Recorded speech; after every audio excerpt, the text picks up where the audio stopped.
Welcome, ladies and gentlemen, to today's NASCAR Roundtable discussion, the Rowdy Roundtable, with your friends, Buck Fever, Buzz Collar, and yours truly, Bassmasters. We're talking about the 2010 NASCAR season, looking back, and of course one of the big themes heading into the year, Cutler, boys have at it. And they did have at it indeed, and what we're going to do is we're going to take some seminal boys have at it participants, moments, and decide which of those moments really deserves Hall of Fame status. We're going to go by drivers, starting of course with perhaps the two most iconic boys have at it drivers, Carl Edwards, Brad Keselowski. They had two major run-ins last season, one in the Nationwide Series at St. Louis, one in the Cup Series in Atlanta. Which of those moments is the Brad versus Carl? Atlanta. I mean, come on. That was the signature. Really, their feud goes back to last season when, of course, Keselowski, when I say last season, of course, I mean 2009, when Keselowski ended up flipping Carl Edwards in the air on his way to a win at Talladega. And then Carl Edwards repaid him in Atlanta, and everybody's outraged. Right, everybody, because Carl Edwards was clearly attempting to wreck Keselowski. And I think the aftermath of that kind of proved that NASCAR was going to stick by their guns on this deal and was going to let the fellas kind of more or less settle it on the track. I think some probation was issued. We all know that's not really, generally speaking, of that much consequence. Actually, I think Atlanta was the signature moment for That's Have At It. It said to the world, this policy is for real. Right. And then when they didn't suspend Carl or really penalize him severely, you knew, uh-oh, this was going to be an all-season thing, and it surely was. All right, let's move on to driver number 2 in terms of boys have at it, and that's got to be Joey Logano. Two moments come to mind. First one, of course, was Joey versus Kevin when he dropped the famous pantsuit, fire suit comment.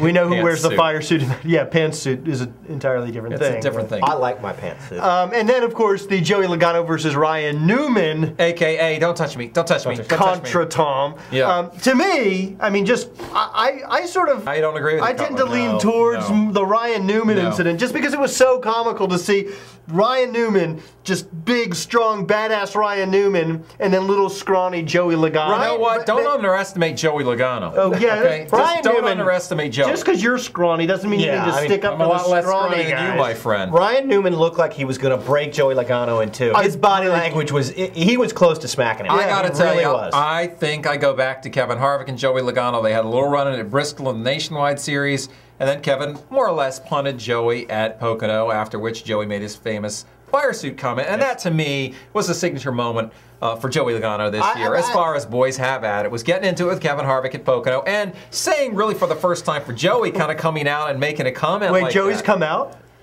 It happens. Well, he came out and said that Elena Harvick ran the shooting match, and you know she does. She must have told Kevin to wreck me. Yeah. So I obviously should have gone and taken it up with her. All right. The third driver we're going to look back at in terms of their boys have at it is perhaps the guy who was involved in more boys have at it moments than anybody else. Just because he had all those moments in one race. No, but doesn't get credit for it, and that's Jeff Gordon. Look, there was Jeff and Jimmy Johnson early. Then there was Jeff Gordon and Matt Kenseth at Martinsville. There was Jeff Gordon versus the field at Sonoma. Absolutely. There was Jeff Gordon versus Jeff Burton at Texas. And there was Jeff Gordon and Jimmy Johnson talking smack about each other on the radio at Martinsville in the chase. Exactly. I mean, Jeff Gordon is not afraid to use the bumper of his race car. He's not afraid to defend his territory. Which of those moments was Sonoma? Seminal Jeff Gordon was great, because he was a human pinball. He was just like, damn it, screw it, I'm wrecking him.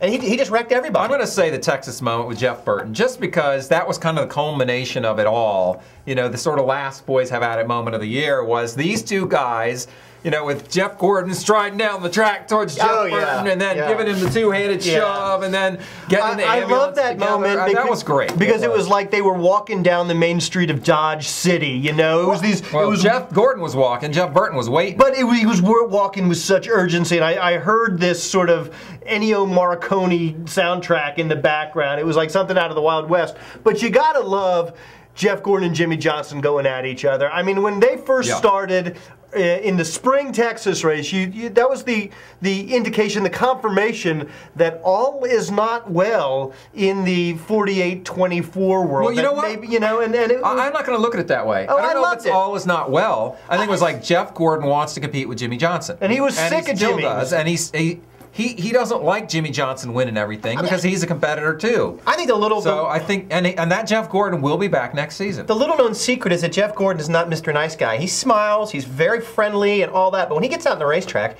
he will use his car against you. And Rick Masters told us time and time again, that's exactly what he'll do. Here's the ironic thing. I think everybody knows that, but he sort of gets a pass. Nobody sort of thinks of him in terms of that. Not from Jeff Burton. Considering the reputation. But if you ask Rusty Wallace, you know, he would confirm. I mean, Jeff Gordon, obviously. There's a difference between being aggressive and being like a cheap shot artist. And I don't think I've ever heard anyone say Jeff Gordon. I mean, probably an exception here or there when people are real mad. I bet you Matt Kenseth would say it. But people saying Jeff Gordon is a cheap shot artist. Well, I mean, after Sonoma, we talked to Rick Mast, former Cup driver, and he said, you know, that was pretty bad. He just had a bad day. We'll give him a pass on that.